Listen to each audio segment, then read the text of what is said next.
Heidi Kuda and Dank Brandon. You know what? I think we should have an interview with Dank Brandon. For all those. What's up, bro? Hey, that was a good play today, bro. I really like that. Like the whole like, hey, we're gonna reschedule marijuana. That was a good play, Dank Brandon.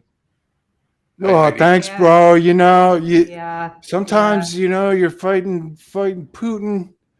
You're fighting all these fucking fascists. By the way, did you hear me cussing the other day? Like, I'm cussing now. I'm smoking weed. I don't give a fuck. So I was gonna say, like, yeah, the Florida mayor was not offended, right? So I mean, it's cool, and I really wonder at the forefront of your mind was the thought, look, America, smoke a fucking joint and chill the fuck out. Shit wasn't stolen. Calm down.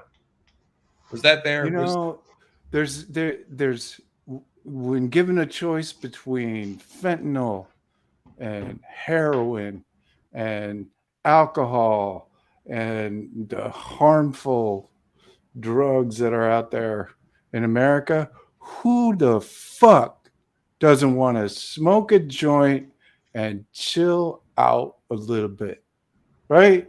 And that's all I'm trying to do is bring that to America right before the midterms, like any good Democrat would.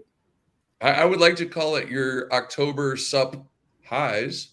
Yeah, I got nothing. Well, you almost had something there, but you know, didn't quite. I fumbled it. It was the delivery. All right, you know, I thought this was a quality show. Choppy on I was told this was a quality show, and since I'm gonna have to bounce now because clearly, you know, so I'm gonna give it to this other schlub. Well, thank you, Dank Brandon, for coming. Well, he's gone. Fuck it. Hi, Heidi. He didn't like the cut of your jib at all, bro. My jib is not cut to everyone's standard. I must admit. Is it just my crap? Is it my? Is it what? Is it just my crappy audio and my crappy video that's cutting out, or is that universal? No, that's just you. Is it just my crappy audio? Do I need to dump out and come back? Yeah, you're fine. Okay, it's just me. Oh, good. Okay, so I am crying happy. I'm crying. Good. If I cry happy tears, it's because I just got some really good news. Yeah. So really, really good news. Yeah.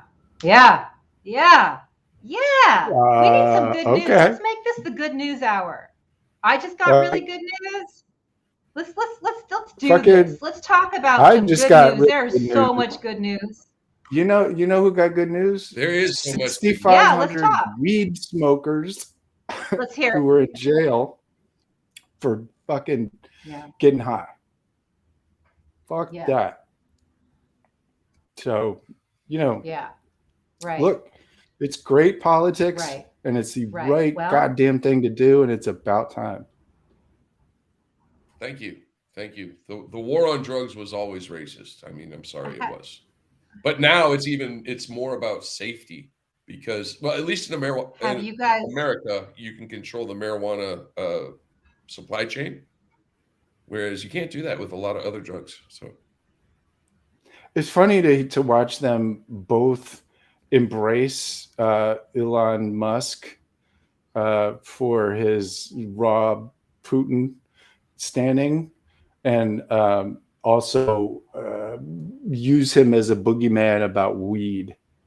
There's a on the cover of Rumble was some fucking asshat, some fascist dick, like trying to make fun of Biden for legalizing or decriminalizing weed, and superimposed his face on Elon Musk,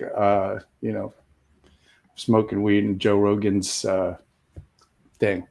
And it's just like, because right under that was like somebody selling Dogecoin with Musk's guarantee. It was like, make up your fucking mind, guys. Right. Look, there's only one thing you really need to know about Elon Musk, and this is it right here. Right. Shout out to UA Memes Forces for. Anyway, sorry. I mean, let's be super clear.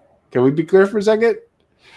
That was Kremlin propaganda, straight out of the Kremlin. That's what they want.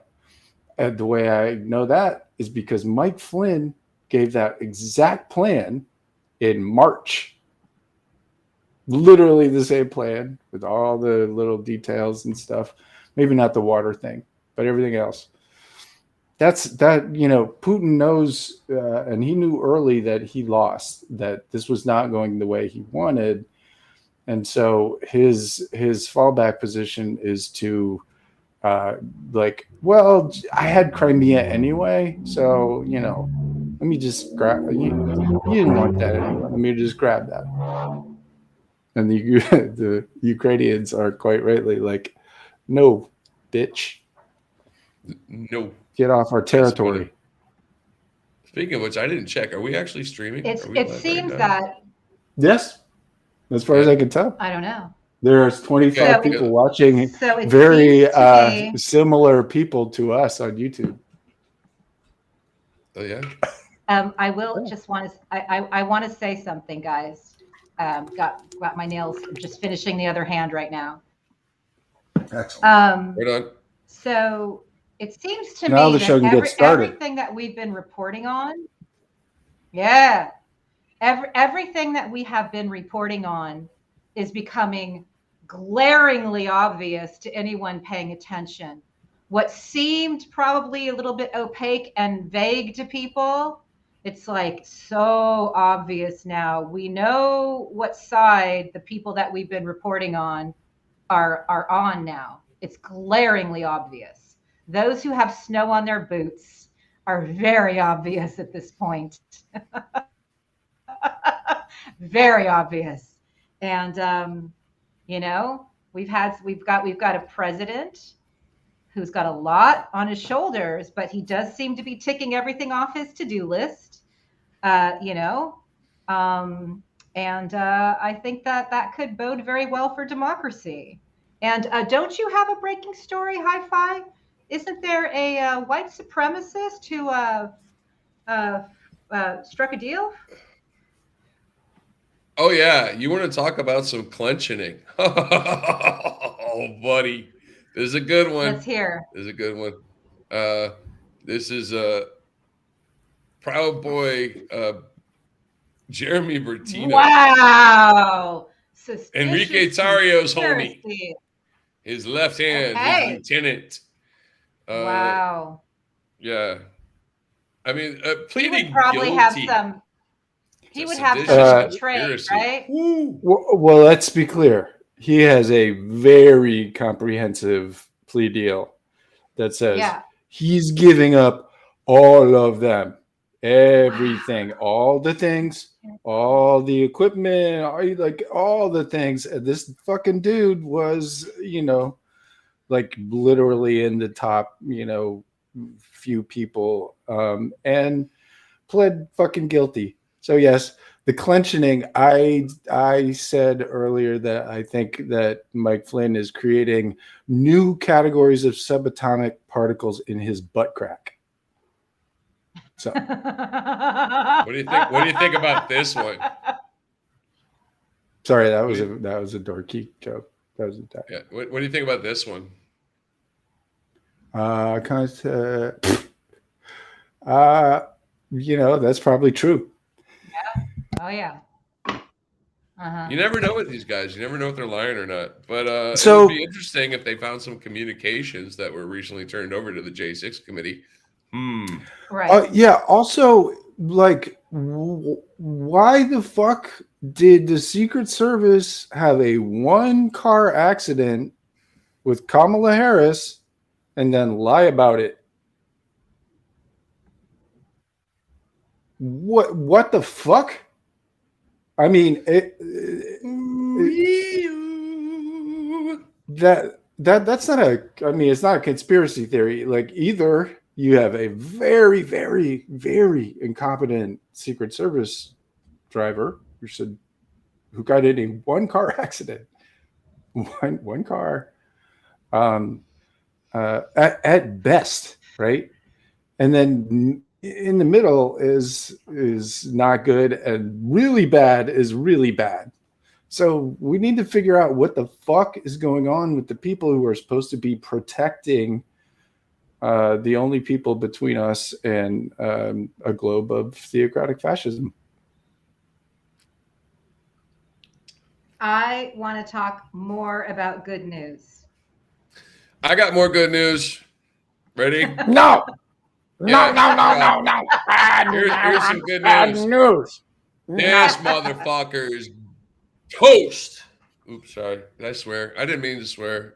I did, but I didn't. Anyway, why can't you swear? Is that is that a fucking rule or something? Because I'm not. I'm trying to be nice. Okay. No, just for hi-fi in order to just for hi-fi. That's fine. He cusses too much. Was going to I'm fine. Choir boy. Anyway. As long as I can still cuss. Okay, back to the regularly scheduled news. Yeah, former security chief. So what are we looking at? This is the Joe Sullivan. He was the former chief security officer of Uber after they got hacked, and despite federal law that he was supposed to report the hack and the loss of data, he tried to cover that shit up. And he got busted and he got sentenced today. So, well, he got convicted today. So, sentencing will. And what kind of terrible jail term is he going to get for this? Anyway, you're definitely breaking up, love. Y'all breaking up, Heidi. I'm dumping out and coming back. I do have some serious news. I have some serious news I have to discuss. We have a crisis on our northern border, people. Fuck. I know. Are they invading? Disturbing. 2 Russians. These dudes sailed a boat across like the Bering Strait area, like up to this island that's part of Alaska. Oh yeah, that's so. They're funny. running from Putin. Well, why the fuck wouldn't you? Now, hopefully, right? But this is hilarious. So the 2 Russians, they got on like a little craft and escaped to Alaska from Russia because they don't want to go fight in Ukraine. Can you blame them? No, it warms my heart. Right. It warms my heart. I'm sad for Sarah Palin that she wasn't elected so she could greet them at the beach with her fucking. News. That's more good news. So much winning. My moment of the week. I was just gonna say that the Russian army is not happy. Have you seen the video of them just talking shit? I have. Just straight talking shit on the front line and like beaming it up into the internet. And they're like, "You stupid fucker, don't give me food, you don't give food, me, no commission." Paying for their food, old guns. They were sick. Some had pneumonia probably being code for COVID, right? And they're in a country where they actually have from like they Korea actually have free or something. speech. They have free speech in Ukraine. Well, as you guys know, when you are living under authoritarianism, all the money is sucked out for those who are dictating and the dictating person's friends. So there's no money for like bullets and munitions and all of that. So, but my gosh, I do hope we talk a bit about Volodymyr Demchenko, because I spent some time cutting up some of the clips and listening to him another time. This was our guest for episode 43. He talked about how our freedom of speech is being used in Russia as a weakness to be exploited, but how they have absolutely no free speech at all whatsoever in Russia. So on Ukraine soil, all of a sudden they're probably like, yeah, I do think it is important that those who do think that they support the authoritarian regime of Russia do what he said and spend 24 hours on their social media to find out what they are saying about America and how that we should be nuked and off the face of the earth. And, you know, that would be probably a bit illuminating for some people, you know. I mean, they hate us. I know. Putin has set up a whole ass cult in Russia to hate on us. Literally, the IRA practiced on their own people way before they came over here. I've got logs from Russian QAnon and long time ago, 10 years ago, not called QAnon, but same shit. But it was Americans. It wasn't Democrats. It was Americans. Americans were eating babies. We were kidnapping them and torturing them and all of the same shit. But it was about Americans. It was 10 years ago, and it was right when all the Magnitsky shit was going on, all that stuff, and America was, in the crosshairs. It's the same thing they've been doing to their own people for a lot longer. Yeah. I actually have a question here. What and this is more for our NAFO fans who are listening. What would be the effect of a social media campaign on Russian social media about these two Russians who came over to seek asylum, getting to live like the good life in America and seeing like how America is actually pretty fucking cool? But that's a great idea. Telegram and VKontakte and let's you Russians fucking hate us. That's a great idea. Come hang out with them. Hey, maybe Dank. If anybody can get us in touch with those Russians, we would love to have them on the show. I'd be like, yo, welcome to America. Russia, if you're listening, we're cool over here. Send us more. Send more rafts to Alaska. Oh, now everybody's gonna think we're recruiting Russian agents. Fuck. Well, whatever. No, I don't give a damn about my bad reputation. I mean, look, if they're on a boat, rolling up on the Aleutian shoreline, then I have two important things to say about that, though. I wanted to do that years ago when I did that war fighting thread, which I'm going to retweet in real time. And apparently Putin had done a pretty good job of sealing off their information border. So they were not vulnerable like we're vulnerable to the reverse propaganda. That may have changed since then. I did that thread in 2019. Because I thought, what if we actually love bomb these folks? Like, what if we let them know, just like Hi-Fi was saying, that we are not what they have been brought up to believe that we are. So that was one thing. And the other thing that I brought up before on the show, when Jim was talking about how they practice this kind of mind-bending reality, distortion of reality on their own people, it's very, very important to reiterate that in the late 90s, when they were getting a taste of freedom, they were celebrating it, and they were celebrating democracy, and they were celebrating change. And Putin got into power, and that just shut down, and he put everybody online, pushing people toward authoritarianism and totalitarianism. And he did, so the people really were the guinea pigs, the original guinea pigs of the type of psychological warfare, which we are all very familiar with on this show. Yeah.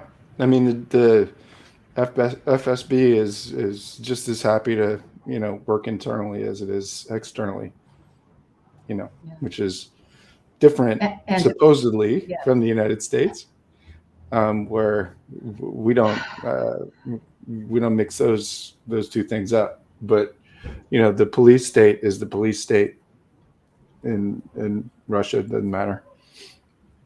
Are you able and to by the say way, any? I just Yeah. Sorry, go ahead. No, I was going to ask if you're able to say any more about the story that you've been working on that relates to QAnon's infection into law enforcement. Is there anything else you can say about that or no? Because that is profoundly tragic. It's I think for me right now, the most sort of the scariest potential flashpoint. And the reason is that there has been a systematic taking over of numerous departments. I mean, individual officers, but whole departments, right? There's this whole thing called constitutional sheriffs, right? And the basic idea is these are sheriffs that are going to fight the government if the government does not behave in the way that the constitutional sheriffs decide based on the propaganda they hear is constitutional.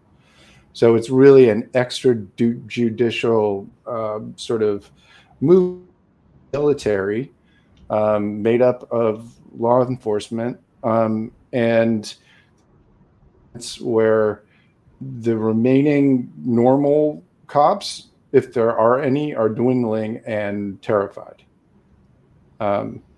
So I've been in touch with one in particular, and this isn't podunk department, not where you would expect it to be. Right. And it's very, very scary.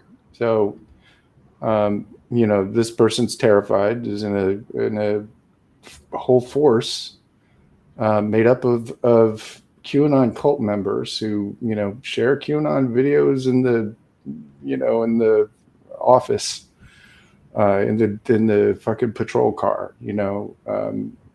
It's dark and can't go to the supervisor because guess what? Supervisor's infected too. So we've got a very serious issue here, and my big concern is that issue is going to be combined with everything that's been set up so far with the elections, right? So you've got all these poll watchers that are literally just cult members who are going there to intimidate voters. Then you've got an enormous number of election workers who have been instructed by Flynn and his entire team of propagandists to infiltrate the election system and try and blow it up from the inside out and try and make up propaganda during the election, etc. But if you get a combination of intimidation and potential violence at polls, and you have certain police forces that are on the side of the people who are doing the criminal activity to interfere with the elections, you have a very bad situation, not just for the integrity of the elections, but for a potential, flashpoint of violence. And last thing I'll say, and I'm sorry, this is not the chill part, but it's important. If there is violence at polls, it will change the results. People will be afraid. If you imagine that there is violence at Democratic polling places, for example, what is that going to do to the turnout in Democratic districts? Right. You got a whole day of voting. So I'm just saying the potential for organized violence that is not only organized but is supported by local law enforcement is real.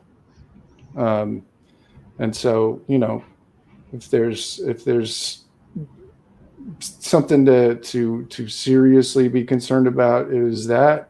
So what we have to do is fucking show up in force and do not be intimidated by a bunch of people who want you to be. Yeah, that's It's right. hard, And for many of us, you're we gonna get to, have to do it. and for many of us, we can vote by mail. Many of us Exactly. actually, we can vote by mail. But even Everybody if you has vote by to vote. mail, Everybody watch the has to fucking poll vote. yourself. Everybody has to vote. Yeah, you're right. Do your part. This is the time when we need everybody to do their part. We need to get them away from their keyboards, away from being laptop warriors, and you actually need to go participate in your democracy, in your communities, and be those extra set of eyes, and be that person where Mr. Rogers talked about, look for the helpers. Be the helper. Yep, damn right. So yeah, I don't mean to be all scary or whatever, but look, the people that have been doing this are in really deep shit. Like Yes. this Proud Boy guy is going to turn on Joe Biggs. Wow. Now, That there's a takes us right to the top. fucking story there. Joe Biggs, good friends with the Michael T. Flynn family and Junior in particular. There's a whole bunch. So if we're talking about all the crimes that they know about in the Proud Boys, it could get very interesting in a number of different ways. Regardless, yes, there's a direct connection here, and so the reason that that's dangerous is that he doesn't have any time left. He's 2024 is meaningless to Mike Flynn at this point. Right. Literally meaningless. He does not care. So, the only thing that matters is this in a month, because he didn't think he has that long, or if that. Right. So that brings me to the point that I wanted to make sure I made today, because I was thinking about it. I've been really pondering Volodymyr Demchenko's interview with us. And again, I encourage people to adopt Volodymyr's reading habits, because he reads so much and because he reads history and understands what's real and what's not. He has really good defenses against reality distortion. So he has really good defenses against those who try to misshape reality. And as he talked about, what soldier can quote Aristotle and Dante in the same sentence? It was just such an incredibly impressive interview. And he talked about how traitors are those who are in the deepest depths of hell in Dante. And he talked about, just the reality. He talked about how Russia's lies are destroying the world.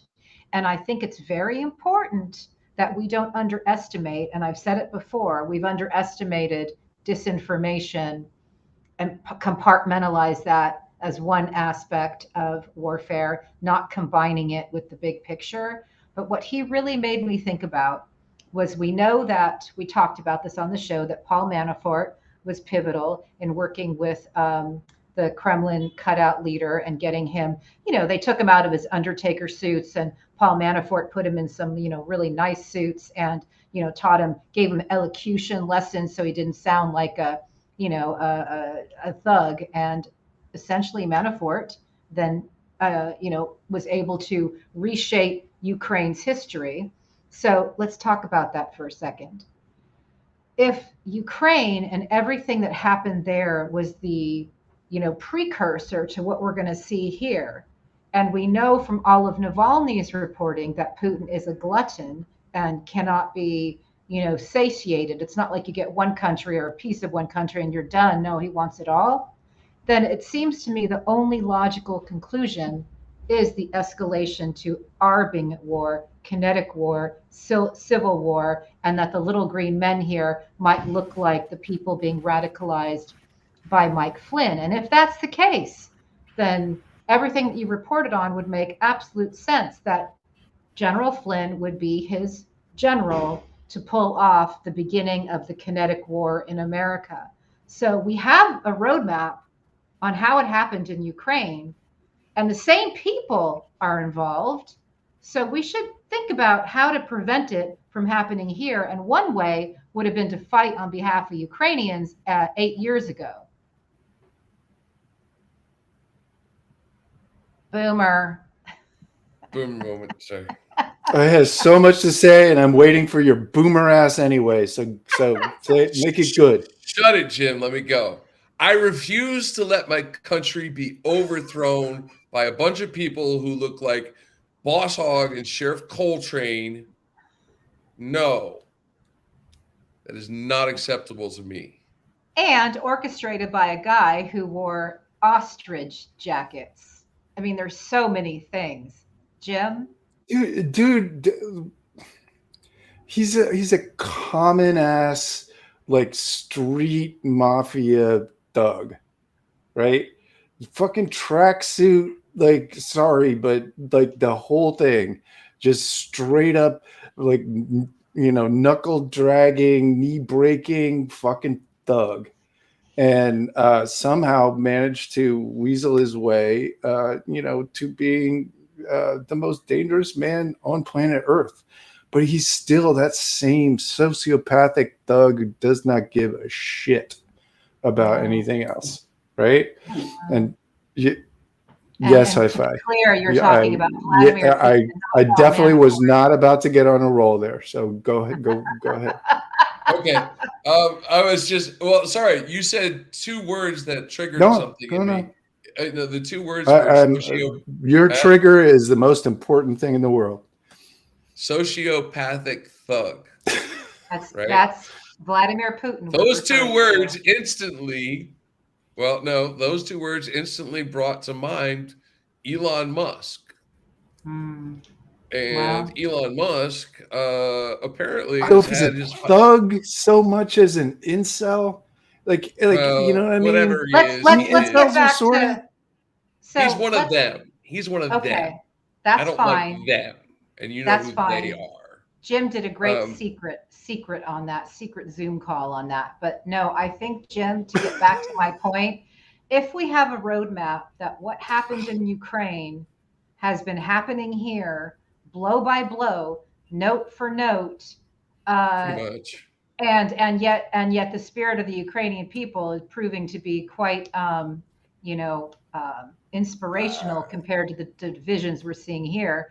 So wouldn't this be the next phase, that there would be something like the Little Green Men, and that it might be bits of Florida, or it might be bits of Texas, or as it encroaches and escalates to civil war? Okay, Arizona, Florida, Texas, Arizona. Hold on. High five. So like, just for example, Mark Fincham, who is running and leading for Secretary of State in Arizona, who would control the elections of the actual state of Arizona, is a batshit Christo-fascist lunatic who believes all the QAnon stuff plus a bunch of other stuff and has no limits or fucks at all. And they are about to elect this fucking guy who is going to do absolutely nothing but intentionally turn Arizona's elections into a non-event. Right? Oh, wow. He's gonna make it so that you can't trust the results, or if the results are wrong, then the state Congress can fucking overturn it if they're it's just going to be an absolute joke. And so this guy is a month away from being the actual Secretary of State. Arizona, and he's just one of several of these these guys. lunatics who are taking over the Secretary of State positions. And I reported on all this with Ann Nelson over a year ago. Right on time. High five. Well done. We sounded the alarm on this over a year ago. We've had time. Now we have seen boss level action, top level action. We are seeing that from what's happening with Trump to what's happening with Oleg Deripaska to the seizures of phones in very mob roll up type ways. But we have a month. If we don't see some perk walks in this month, and even if we do, I'm concerned about what happened in Ukraine, and I see it as I go to bed at night, which I don't sleep anyway. I'm thinking about that. I'm thinking about every move. I look. I'm going to go a little bit out on a limb and say Putin's going to pull some shit. I don't know what it's going to be. There's a little bit of things about the Black Sea and that are concerning potentially, but he's not going to. He is not going to just let this go. Underestimate him. No,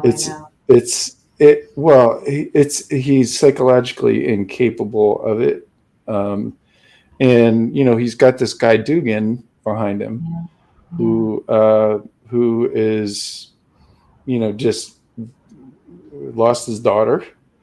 And that, by the way, the fucking New York Times, and nobody can hear you high five because you're a giant ass boomer, and it's so I don't cough on camera when I'm. We appreciate that because it's super disruptive when you cough on camera. But we're here to remind you to unmute. But I just have to say the New York Times is just doing I know terrible job. That whole thing is disinformation. It's a fucking lie. I mean, not the first time. This is bullshit. Not the first time. Bullshit. Bullshit. Oh boy. There's a bunch of these fucking morons who are listening to actual ops and calling them anonymous sources. Jim?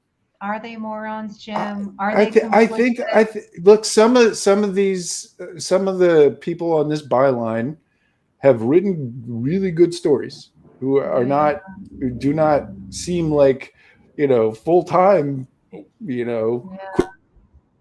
who've done real work. But maybe they're just trying to pop in on that, that hardcore, byline or whatever. And, but, it was anonymous sources who didn't tell them anything. Right. Like, we're just like, Ukraine did it. Trust us. I know. What the fuck is that? When I saw the headline, I was so dismayed. I'm like, here we go again. I always go back to this NATO thread that I did that my friend Keir Giles wrote. He wrote this report about Russian hybrid warfare, active measures. And I always go back to this one portion of it where it talks about how politicians are bought, journalists are bought, influencers are bought. And I continually think that we've underestimated the number of people who are purchasable to do treasonous things on behalf of a mafia state for money. And it makes me sad. I mean, we know a whole lot of them personally. Puppet politicians, puppet celebrities, paid hacks, even journos are used to spread disinformation, pushing negative news an easier sell than positive, deprive the target nation of its ability to fight. I just remember I remember being in Tucson when I was thinking about, I was watching a tarantula hawk wasp disable a tarantula. and it disables them. The tarantula is unable to fight back, and then it lays its eggs in this tarantula as it's slowly dying. I know it's gruesome, but that is what I felt was happening to my country. I felt like a tarantula hawk wasp. We were being deprived of our ability to fight back. We didn't know what was happening to us. We know now our show exists for this very reason. We are trying to raise as much awareness as we can. But information warfare for me was like a tarantula hawk wasp paralyzing its prey. Russia uses information warfare to incapacitate the state as much as possible before that state even knows a conflict has started. That's what's happened to us. We're at least 6 years in. We know we have a lot of interference being run, a lot of paid hacks, a lot of paid journos, a lot of puppet politicians, a lot of puppet influencers, and nevertheless, we have these brains we can think with, and we have to realize that we've been incapacitated to a point. We're still under attack, but we have to see what's going on and refuse the kinetic part of this. Because if it gets into the kinetic part of this, I don't see us getting out. I don't know how we get out. Right now, Ukraine is fighting on behalf of the world. What do all fascist movements go after first? The press. Yeah. Every time. The Lugenpress. Amazing right? You said that. Yeah. They always have every coup. What's the first thing that you hear about? Oh shit, the fucking television station went offline. That's because they're taking over the fucking television station, because what's going to happen in a couple hours is they're going to pop up on the air and there's going to be a new flag and there's going to be a fucking dictator, like there's nothing new about the idea of taking over communications as a major part of any warfare. Right. They just figured out how to fucking do it from the inside out, right? And not only to do it from the inside out, but to get people on the inside to do it for them. Right. Without even knowing they were doing it for them. Right? Right. 90 all, except for a few QAnon people, have no fucking idea that they're just being fucking, spread around and weaponized by a giant operation. They have no fucking idea.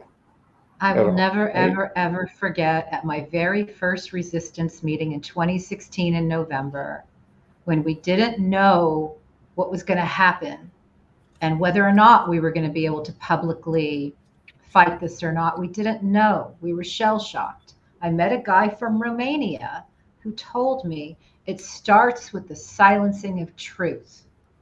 And I never forgot that. And I have tried to be as loud as I possibly could be, even though this is horribly scary. And we know that when Volodymyr said that we have to keep sharp and we have to keep positive, because he thinks we're going to have some very dark days and probably years ahead of us, I believe him. I believe him too. I mean, the story that struck me the most and brought it most to home, honestly, was the fact that the only time he's been injured in all of the combat that he's been around was in protest against Yanukovych, who was the dictator that was put in place by Paul Manafort. Yeah. On behalf of Vladimir Putin.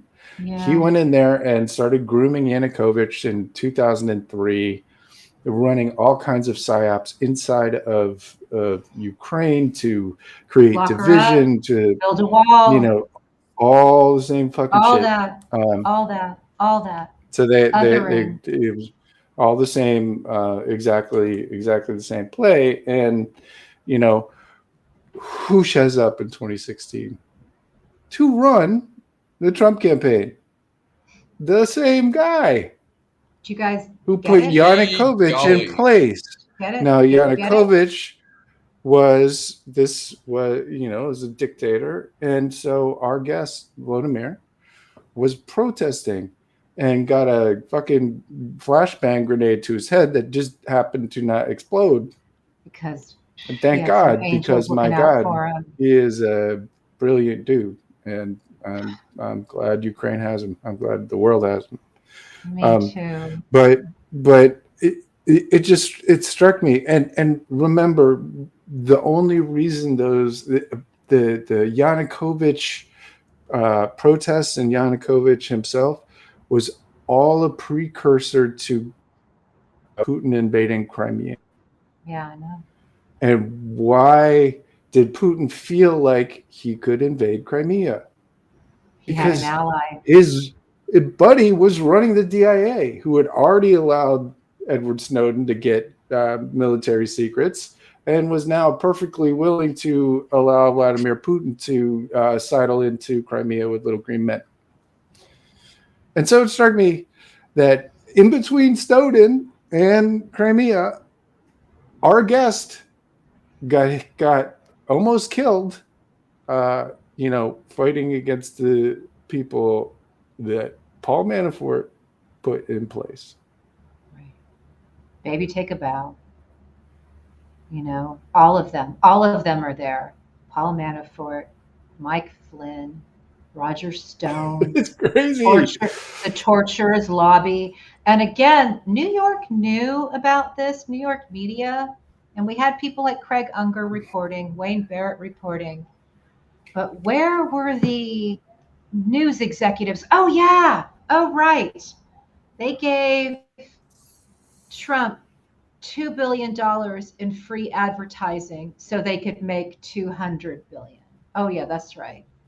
And where were the safeties? Where were the safety valves on our banks? Oh, yeah, right. Deutsche Bank was busy laundering money for the Russian mob to the tune of $10 billion at that particular time, paying fines of 600 million. They continue to pay fines. We've talked about this. So where were our protections? Oh, yeah, right. Heads of our intelligence agencies were retired, and the rest of us pay more than 6% on our credit cards. I'm just saying. That's what that is. That's what that turns out to be. I get it. Percent. Oh, that's fucking awesome. No worries. I get it. Anyway, I get it.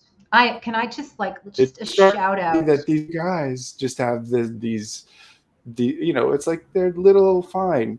It's like, oh, okay, sure. It's just it's a line item.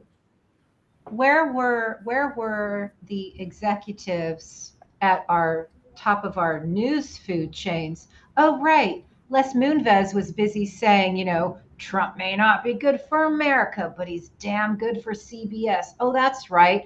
What happened to the head of like CNN? Oh, that's right. He was the one who was the head of the network that was producing The Apprentice, right? So there is a pattern here that I'm very uncomfortable with. And and now it's much worse than that. Now the head of it is a fucking libertarian psycho who wants to turn CNN into fucking Fox, to the point where they canceled Brian Stelter and put Charlie, what the fuck is that little dweeb's name? Fuck. I hate that guy. Do you remember? What's his name? The Chris Wallace, that guy. Do you remember? Yeah. Sorry. I know. But do you remember the days when the Washington Post would do a Steve Bannon puff piece using 7 reporters, bylines of 7 reporters, and not mention Cambridge Analytica? What would happen without independent journalists who are truly independent, the activists, the Wendy Siegelmans, the Ruth Ben-Ghiats, the Ann Nelsons, Dave Troy's, Jim Hi-Fi, if I may include myself, somewhere in there. You fucking Byline time. A lot of Emmy award, Heidi. Of course, you are so much better than Serena's. Well, yeah, it's so funny because I think the sign of just how dangerous you are to the reality benders is the lack of the blue check mark. Or actually, there's another level. there's another level. It's the people who've been deplatformed and not the ones who are out there stirring an insurrection, but those who are protecting people from insurrections. Shoot, I wonder if I could think of anybody that might be. I don't know. Nobody like that. Oh, nobody like that. Nobody. Like that. Nobody. Ooh, that leads me to my next question. I would like to hold a poll. I want to know where Hi-Fi's Emmy is. By the way, we got. I once dated a girl named Emmy. Anyway. I love that. I love that joke. Where's mine? I love that joke too. I want to run a poll. Should Radicalized Pod have a LinkedIn? Because are you directing, Heidi? What's going on? I was showing you where my Emmy was. Oh, okay. You know, the only person in 43 episodes who asked me what I won an Emmy for was Jason Van Tatenhove. He was like, I need to know that. And I told him, and it was cool. Okay, Hi-Fi. Back to dating Emmys, and what was your situation? Well, fuck, I lost it now. But I would like to tell you guys a story. You want to do a poll? I want to do a poll. I want to do a poll. And the poll is, should Radicalized Pod have a LinkedIn account? Yes or no? And the reason is, you can actually go live on LinkedIn. And the reason I'd like to go live on LinkedIn, dear viewers and dear listeners. No, I don't want that. Yeah, I've been banned 4 times. I won't message them really bad. Oh, you've been banned from LinkedIn too. I know. And the reason I want to do this. You get banned from LinkedIn. Hold on. I have a reason for me to do this. He troll hard. I do. But he trolls for good. He trolled the bad guys hard. You know how much we talk about both sides ops on our show? Mm-hmm. Yeah. Right? And yes. So this is an interesting little thing I found out. So Peter Thiel, as we know, is backing J.D. Vance in Ohio to the tune of $15 million. Is he still? I think he might be cutting his losses, but yeah, go ahead. I think he's cut them off, and there's some arguments about who's going to fund what, right? Yeah. Who Mitch McConnell's going to get an injection of Ukrainian, oligarch cash from, or Russian oligarch cash from, But go ahead. But what I also found out is Mr. Reid Hoffman, the fellow who gave us LinkedIn, is also pouring money into Ohio, but for the Democrats. Okay. So both sides, what, bro? Okay. I don't know.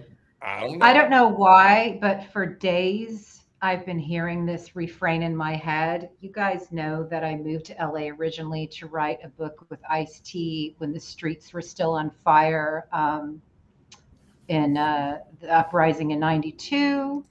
And I keep hearing in my head, my lethal weapon's my mind. And I think it's probably Volodymyr's interview telling us to stay sharp. I'm telling you, people, watch episode 43 of RadPod. Listen to the guy who reads books, who's on the front line. We got to stay sharp. We got to keep our mind sharp. We are all living through a time where the lies and the level of the lies and the exposure to the lies is truly destroying our mental ecosystems. And I know a distinct advantage because I haven't had a television since 2006. So I don't allow the stuff into my space, and I'm particular about what I look at and what I see online. I'm not immune to it. There are attempts to beam negative thoughts into my head and vitriol and lies into my head, but I feel like I have some sort of fighting chance. And I read a lot of books and a lot of history books, but we got to keep our minds sharp. We are going to need every bit of mental strength. So that's what I want to say. Yeah. I mean, part of the benefit for me of getting, tortured for 2 years is that, but this, it's very fucking hard to face me. It is very hard. Jim, you are, I get pissed off, but I know I can't compliment you, so I'm going to be careful with the words that I use. No, don't. But I think I think that was just me being a fucking moron. No. Let me say what I want to say.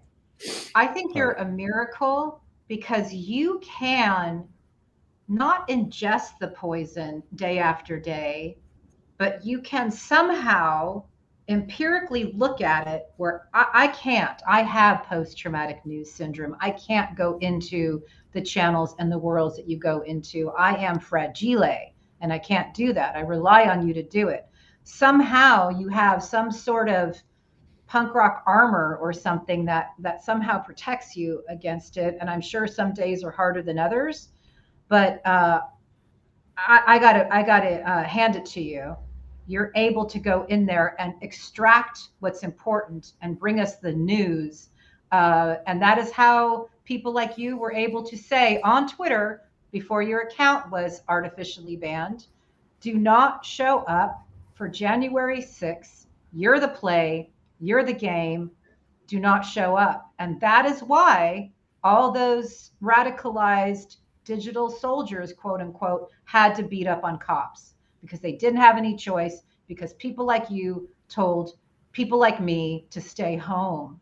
And that's because you're willing to tread into those polluted waters and bring us the intel. And so part of it is just because I feel partly responsible for the polluted waters. I'll give you sorry if I just want to respond to that because thank you. Oh no, I'm just saying I feel responsible too because I helped start troll shit. Yeah, so that's why we have a show. Yeah, I mean, I made stuff for fun, and then people copied it and weaponized it, but it gave me an advantage right away in being able to understand it, because the problem with it is that it does not want to be understood. Yeah. It does not want you to look into what it really is. It just wants you to be shocked by it, repulsed by it, and or intrigued by it for any number of reasons, including some very vulnerable ones, right? It doesn't, that's not what it's for. If you aren't on the team, you should be repulsed by it. Okay. Yeah. And so part of my secret was being able to see through that pretty quickly and understand what they were doing, because what they were doing is LARPing. What they're doing is making shit up to make people feel in a certain way, right? Online. And I had done that before, but what I had done was make up stories about like Halo and aliens and make people happy and have fun. Yeah, for fun, right? And but I could see that they were doing the same thing, but the emotion they wanted people to have was one of anger and horror and trauma and ultimately dissociation and brainwashing. And so, this is stuff so that's if I have a secret, it's just being able to kind of understand it a little more quickly than most people, I think. So that is a brilliant. We got some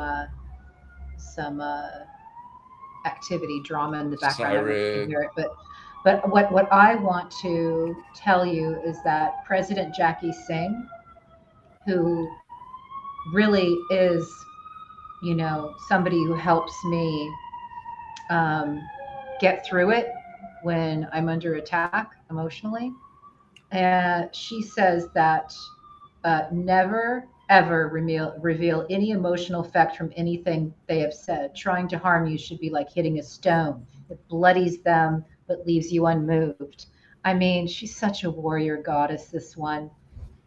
She's incredible. So what I noticed, and this might be helpful to people who are suffering online. I had that conversation with her, and I told her that works, except when the rock fucking takes your liver out or something. Yeah, right. When it's all addressed. Then you can't really do that so much, which is what they manage to do sometimes. Right.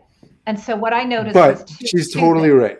She is. And what I noticed was two things, because again, they're soldiers. Okay. They're doing this. They are either, many of these are either working for the wrong side or sociopaths or whatever. And that's what they do.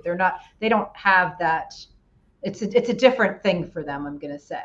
So a couple things on that is that I find that if I'm looking at online harms directed at somebody else, I don't feel the impacts emotionally. I look for intel. I try to look for the agenda. I try to see what the objective would be, who's harming them, what's the game, who's the crew. It's completely a different experience than when it's directed at me.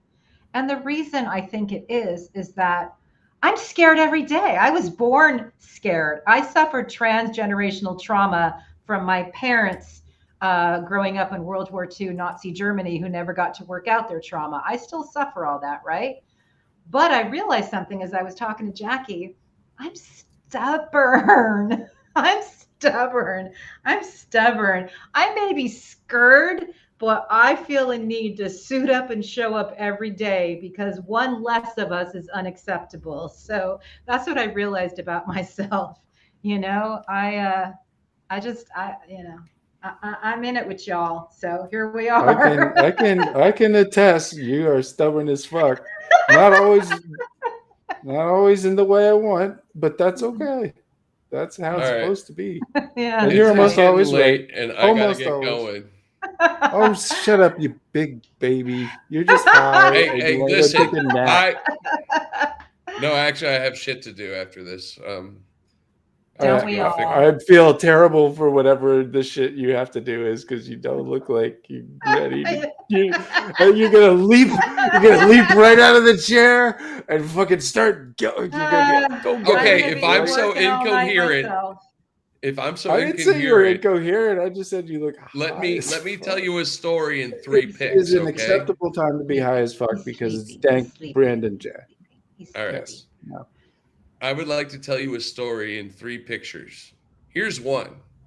Apollo, my God. Apollo just screams. Apollo. Here's 2. Apollo, Hold on. Stop. What? Here's 2.